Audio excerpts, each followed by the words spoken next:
Chers amis, bonjour, Shabbat Shalom. Nous allons étudier la paracha de Matot. Cette paracha, nous allons en lire le premier verset. Vayedaber Moshe el Raché Matot, livne Israël, les morts. Donc, Moshe parla au chef de tribu. Matot, Maté, c'est une tribu, c'est également un bâton, comme une sorte d'étendard qui représentait, donc qui portait le drapeau de la tribu. Donc, Maté, ici, Matot sont les tribus, donc les tribus des enfants d'Israël, en disant Zé Adavar, Asher Tziva Hachem, voici la chose qu'Hachem a ordonnée, que l'Éternel a ordonnée.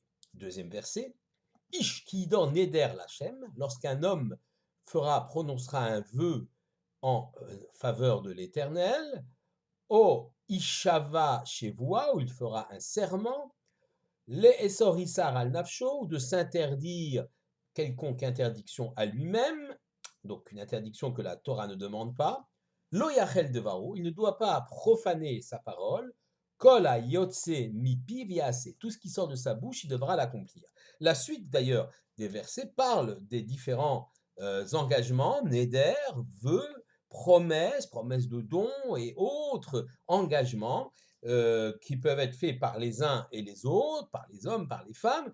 Et ce qui est intéressant, c'est effectivement le début de cette paracha. Lo yachel devaro, un homme ne devra pas profaner sa parole. La parole devra être respectée. Donc, dans un premier temps, effectivement, on comprend combien est important le pouvoir de la parole, le koach hadibour. Lorsqu'un homme s'engage, lorsqu'il donne une parole, eh bien, elle ne peut pas être profanée, il doit l'accomplir. Voilà quelque chose d'extrêmement important dans notre société où les paroles n'ont plus guère d'importance autrefois, et selon la vision de la Torah, une parole prononcée devait être respectée. Ce qui est important également, on est ici évidemment dans le domaine des neder, du neder, des nedarim, c'est-à-dire des engagements que les gens prennent, engagements qui font fonction de serment dans lequel ils ne peuvent pas se dégager de cela, si ce n'est en demandant pour telle ou telle raison à un tribunal rabbinique de les dégager de leur obligation. Alors ce qui est intéressant, c'est que cette paracha a été d'abord enseignée au Raché Matot, c'est-à-dire aux chefs de tribu, pour montrer qu'il y a une importance fondamentale dans ce récit de la paracha. Quelle importance y a-t-il? C'est un sujet comme un autre. Eh bien non, le respect de la parole est quelque chose de fondamental. Mais pour aller un peu plus loin, cette paracha de Matot, qui parle donc des engagements verbaux, des nedarim, eh bien, dit le Rav Shlomo Yosef Zevin dans son livre, Lol lamed al asmayatsa, elle n'est pas venue enseigner que sur elle-même, mais elle est un cas, disons, de cas général, de cas exemplaire pour l'ensemble finalement des mitzvot de la Torah et quelque part aussi pour la philosophie, la réflexion qu'on peut avoir, le mode de vie que la Torah peut nous donner dans ce monde. Alors réfléchissons un peu à cet enseignement. Ce qu'explique le Rav Shlomo Yosef Zevin dans son ouvrage La Torah la Moadim, il nous explique que tout le monde qui nous entoure, le monde matériel qui est autour de nous, tous les éléments de la nature, s'ils ont l'air totalement matériels, ils ont l'air totalement inertes, en vérité, il y a la force créative de l'Éternel, ce qu'on appelle le Koach HaEloki, qui va les animer et qui va les rendre quelque part vivantes. Un être humain, un animal, se meut grâce à la force, à l'âme que l'Éternel a insufflée. Et même dans le monde minéral, si apparemment tout semble inerte, eh bien, même le monde minéral a été créé par l'Éternel, et il y a donc une dimension sacrée, seulement celle-ci n'apparaît pas, celle-ci est escamotée, cachée dans la création. Tout le rôle de l'homme, à l'intermédiaire des commandements, des mitzvot, est de révéler ce qu'on appelle le Koach Eloki, la trace, l'empreinte divine, l'empreinte sacrée, si on peut dire, dans le monde matériel qui nous entoure.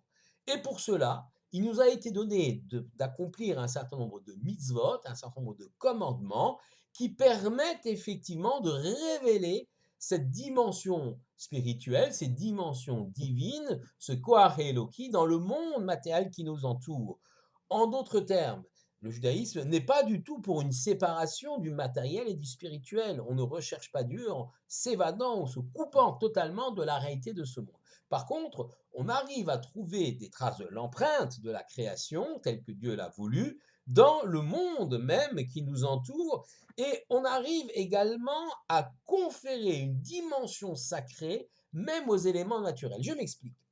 Lorsque, par exemple, on va faire la shrita à un animal et on va utiliser sa peau pour faire du parchemin, pour écrire un Sefer Torah, alors on va élever une dimension éminemment matérielle, les éléments venant de l'animal, vers la dimension spirituelle. La même raison pour le cuir des tefilines, ou alors pour le talit fait du tissage des différents végétaux et qui permet effectivement de donner une dimension spirituelle même au monde matériel qui nous entoure. Ceci est vrai, comme je l'ai dit, pour tous les éléments même de la nature. Et qu'est-ce qui fait que l'homme est capable de transformer quelque chose d'inerte en quelque chose qui a une force spirituelle? Par exemple, un Sefer Torah auquel est attaché un certain nombre de règles. S'il tombe, il faut jeûner. On n'a pas le droit, voilà, il faut le protéger. Pourtant, ce n'est qu'un bout de parchemin avec des mots inscrits dessus. Qu'est-ce qui confère cette valeur sacrée, cette sacralité à l'objet? Bien, d'abord, évidemment, c'est l'homme lui-même qui, par son action et par sa parole, va faire une véritable transformation de quelque chose d'inerte, d'éminemment matériel, en quelque chose de sacré, qui va lui permettre encore de progresser. Je reprends l'exemple du Sefer Torah, parchemin inerte, le sophère l'écrit, il le fait avec moult précautions, il le fait avec kavana, c'est-à-dire avec une intention de rendre l'objet sacré, et puis ensuite ce Sefer Torah qui passe d'un statut de simple parchemin qui n'a pas d'importance spirituelle à un Sefer Torah qui lui doit être gardé, préservé, choyé, Sefer Torah qui va permettre à d'autres juifs de s'élever encore et de grandir spirituellement. L'homme confère donc au matériel une dimension spirituelle, et ce matériel spiritualisé, entre autres termes, va permettre à d'autres hommes de progresser spirituellement. Alors donc, effectivement, c'est l'action même de l'homme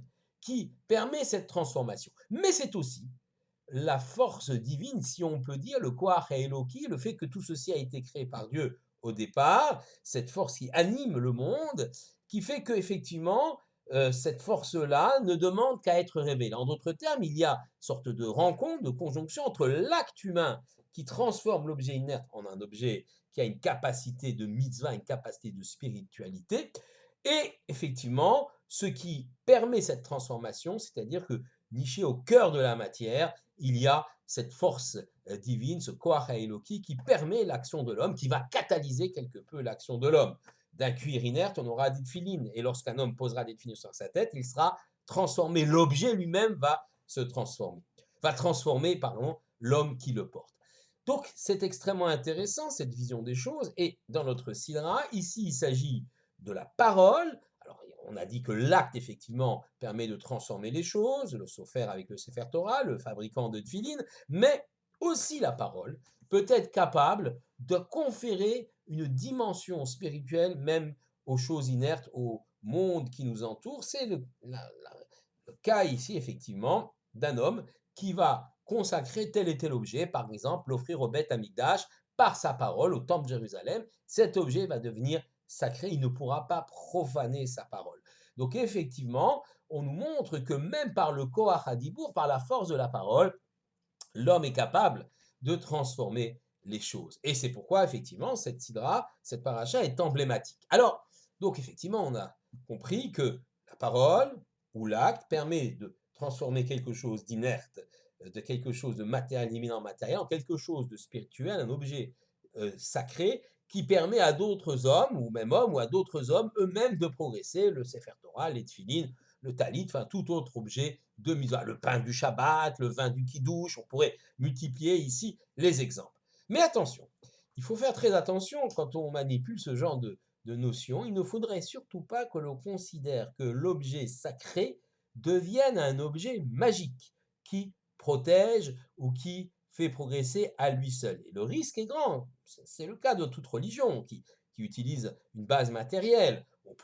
Pourrait considérer que la mezouza est un talisman protecteur, que les tefilines vont nous protéger de toute maladie, que le vin du kidouche, je ne sais pas, a un effet bénéfique sur notre santé, etc., etc., que l'objet même de mitzvah devienne un objet finalement de superstition, une sorte de gris-gris, une sorte de talisman.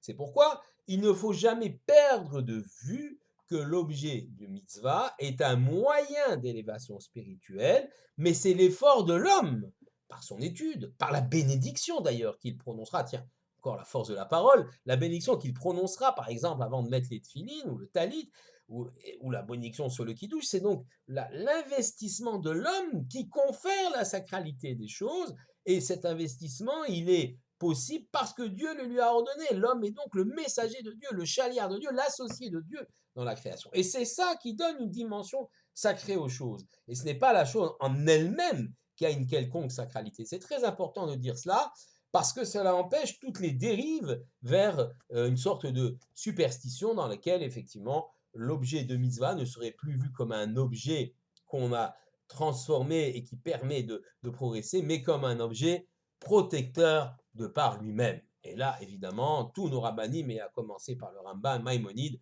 se sont élevés très fortement vis-à-vis de cela. Alors, pour terminer, effectivement, on a compris que c'est l'action de l'homme, que c'est la parole de l'homme qui a une importance, qui change le monde autour de nous.